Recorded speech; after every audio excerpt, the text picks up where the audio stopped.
नमस्कार, मैं किरण और आप देख रहे हैं के न्यूज 24। नमस्कार। चुनावी समर के इस महासमर में आज हमारे स्टूडियो में भारतीय जनता पार्टी के महिला मोर्चा की गोरखपुर क्षेत्र की क्षेत्रीय उपाध्यक्ष विजय लक्ष्मी मिश्रा जी हैं। नमस्कार, आपका के न्यूज 24 में स्वागत है। जी नमस्कार। आपसे आज 6 चरण का चुनाव बीत चुका है और 7वां चरण चुनाव सामने है, जिसमें कई तरह की भ्रांतियां आ रही हैं। 7वें चरण में लगभग 3 मंडलों का चुनाव उत्तर प्रदेश का होना है। इसमें भारतीय जनता पार्टी कहां तक अपनी रणनीति में कामयाब होगी, इसके बारे में हमारे दर्शकों को बताएं। कोई कुछ भी बोले, भारतीय जनता पार्टी इस बार 400 पार करके ही दिखाएगी और जनता के अंदर भारतीय जनता पार्टी के प्रति बहुत प्रेम है, लगाव है और लाख कोई इधर उधर की बातें कहे, कोई इधर उधर जाने वाला नहीं है। इसलिए भारतीय जनता पार्टी इस बार सबसे अधिक वोटों से जीतेगी और फिर एक बार मोदी जी की सरकार केंद्र में बनेगा। विपक्ष में रही कांग्रेस का कहना है कि हमारे पास इतनी पार्टियां हैं, जो पार्टियां पिछले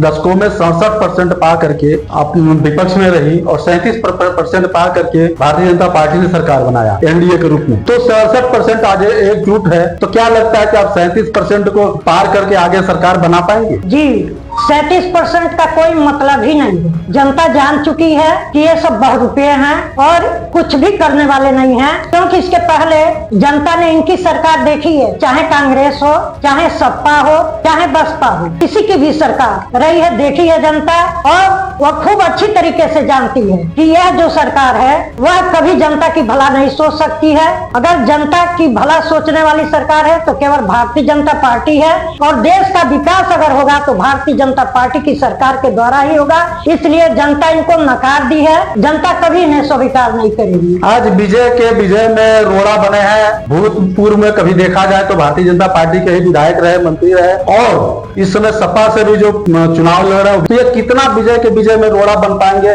विजय के विजय में कोई रोड़ा नहीं बन पाएंगे और इनके आने से विजय का विजय ही होगा। अभी विपक्षी आरोप लगा रहे हैं कि भारतीय जनता पार्टी की सरकार में अभी एक भी नौकरियां नहीं दी गई हैं, बेरोजगार सड़कों पर हैं। इस पर आपका क्या कहना है? भारतीय जनता पार्टी की सरकार में बहुत सी नौकरियां मिली हैं और आने वाले कल में भारतीय जनता पार्टी की सरकार में देखिए, आज महिलाओं का सम्मान हुआ है। इसके पहले भी महिलाएं बाहर नहीं निकलती थी, आज महिलाएं कहीं एसपी बनी हुई हैं, मिलिट्री में जा रही हैं। इसी तरीके से भारतीय जनता पार्टी अगर जो कम पढ़ा लिखा है तो उसके लिए जगह जगह उनके विकास के लिए उनको नौकरी देने का काम किया है। लोन के द्वारा उनको छोटे छोटे दुकानों का भी व्यवसाय कराया है, जिससे लोग अपने व्यवसाय को बढ़ा सकें और नौकरियां कर सकें। और एक अंतिम सवाल, आप ऐसा क्या जनता के सामने इस समय लेकर के जा रहे हैं जिससे जनता को विश्वास हो सके कि हम फिर से भारतीय जनता पार्टी की सरकार बनाए तो हमको फिर से लाभ भी मिलेगा? देखिए, भारतीय जनता पार्टी का एक ही नारा था, सबका साथ सबका विकास। आज भी वह नारा कामयाब है कि सबका साथ सबका विकास और जनता यह जानती है कि मोदी जी की सरकार ही